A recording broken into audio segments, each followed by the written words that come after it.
வாழ்நாள்ல பெரியோர்களை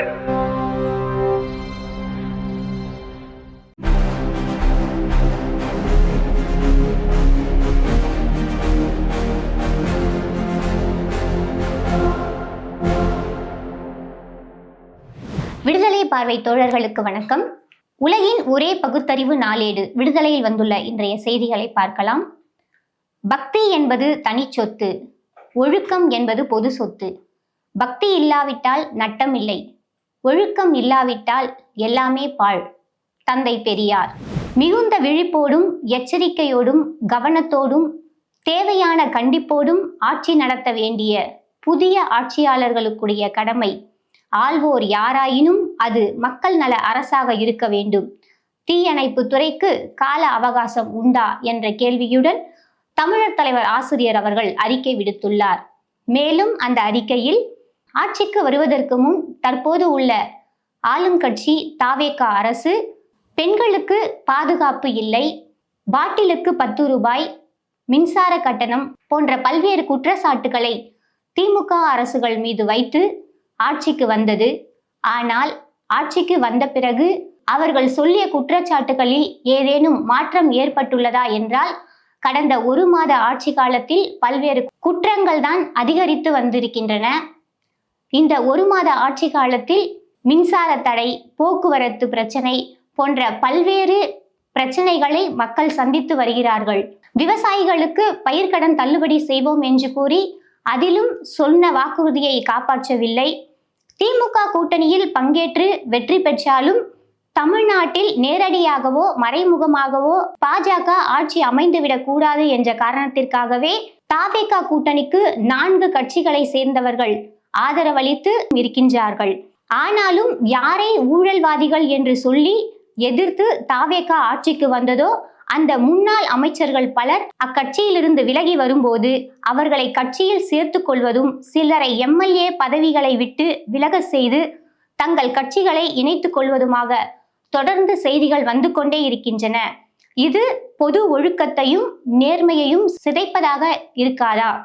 மக்கள் இவற்றைத்தான் அரசிடம் எதிர்பார்த்தார்களா?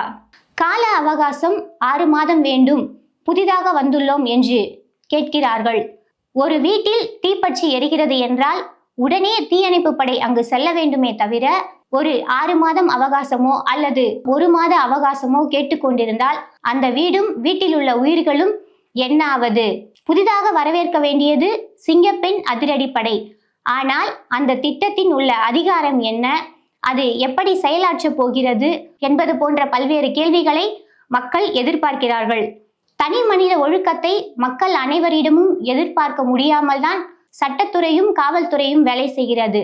ஆனால் சட்டம் ஒழுங்கு சரியில்லாமல் பெண்களின் உடையிலேயே கொண்டு வந்து நிறுத்துகிறது இந்த ஆளும் கட்சி அரசு. மிகுந்த விழிப்போடும் எச்சரிக்கையோடும் கவனத்தோடும் தேவையான இடங்களில் கண்டிப்போடும் ஆட்சி நடத்த வேண்டியது ஆட்சியாளர்களுடைய முக்கியமான கடமை. இதை திராவிடர் கழகம் வலியுறுத்துகிறது. ஆள்வோர் யாராயினும் அது மக்கள் நல அரசாக இருக்க வேண்டும். கவலையும் பொறுப்பும் உள்ள நம்மை போன்ற பெரியார் தொண்டர்களுக்கு வேண்டுகோளும் எதிர்பார்ப்பும் அதுதான். பொறுத்திருந்து பார்க்க இயலாத குற்றங்களுக்கு முற்றுப்புள்ளி வைக்க முனைப்புடன் புதிய ஆட்சி உரியன செய்வது அவசியம், அவசரம். மாற்றம் முதலில் அங்கிருந்து தொடங்கட்டும் என திராவிடர் கழகத்தின் தலைவர் ஆசிரியர் அவர்கள் அறிக்கை விடுத்துள்ளார். கர்நாடக உள்துறை அமைச்சர் கேள்விக்கு RSSின் பதில் என்ன என்ற தலைப்பில் இன்றைய விடுதலையின் தலையங்கம் இடம்பெற்றுள்ளது. சுதந்திர இந்தியாவில் சட்டப்படி 3 முறை தடை செய்யப்பட்ட இயக்கம் RSS இன்னும் உலகம் முழுவதும் ஏராளமான கிளைகளையும் துணை அமைப்புகளையும் கொண்டிருக்கிறது. உலகின் மிக பெரிய NGO என்று RSSஐ புகழ்கிறார் பிரதமர் நரேந்திர மோடி.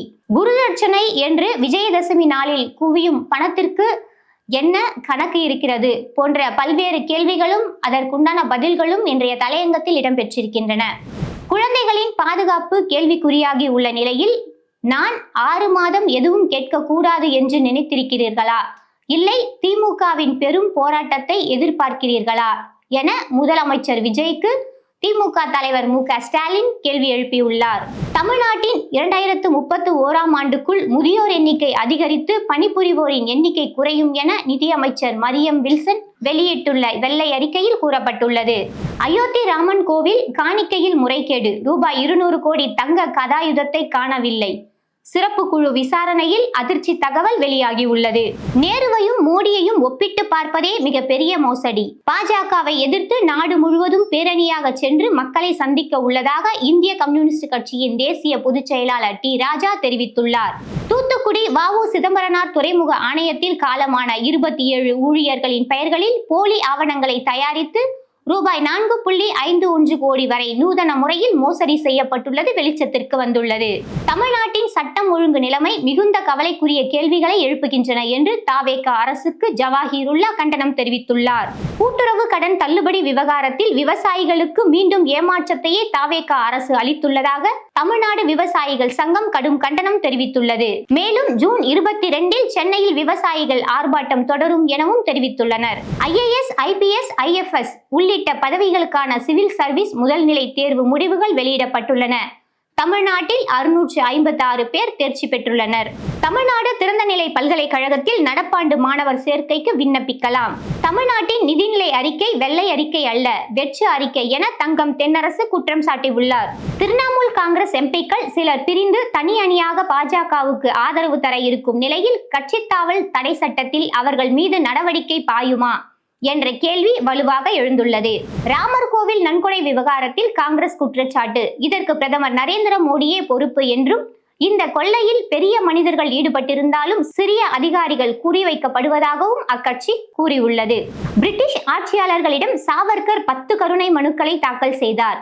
விநாயக் தாமோதர் சாவர்கரின் பேரன் சத்யகி சவார்கர் புனேவில் உள்ள MP MLA-க்களுக்கான சிறப்பு நீதிமன்றத்தில் தகவல். இந்த சாவர்கரை தான் மாபெரும் வீரர் என மோடி அரசு தலையில் தூக்கி வைத்து கொண்டாடி வருகிறது. நீட் மறுதேர்வுக்காக வரும் 22ஆம் தேதி வரை டெலிகிராம் செயலிக்கு தடை. செய்திகளை திருத்தும் வசதி ஜூன் 30 வரையில் முடக்கம். புழல் பூண்டி நீர்த்தேக்கங்களில் தண்ணீர் இருப்பு குறைந்தது.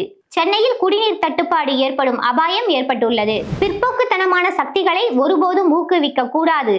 ஜாதி மறுப்பு இடையருக்கு உச்ச நீதிமன்றம் அதிரடி பாதுகாப்பு. தமிழக வரித்துறை மேனாள் அமைச்சர் குரல் நெறி நெஞ்சர் தஞ்சை சி.நா.மி. உபயதுல்லா அவர்களின் 85ஆம் ஆண்டு பிறந்த நாள் புகழ்மலர் வெளியீட்டு விழா நேற்று தஞ்சையில் மிக சிறப்பாக நடைபெற்றது. இந்த பிறந்த நாள் விழாவில் வல்லம் பெரியார் கல்வி நிறுவன வளாகத்தில் தொண்டரச்செம்மல் உபயதுல்லா பெயர் இடம்பெறும் என திராவிடர் கழகத்தின் தலைவர் ஆசிரியர் அவர்கள் தெரிவித்துள்ளார். மேலும் இன்றைய விடுதலையில் பல்வேறு முக்கிய செய்திகள், கட்டுரைகள், இளைஞர் அரங்கம் பகுதிகள் இடம்பெற்றுள்ளன. வாசகர்கள் அவற்றை படிக்கவும். நன்றி.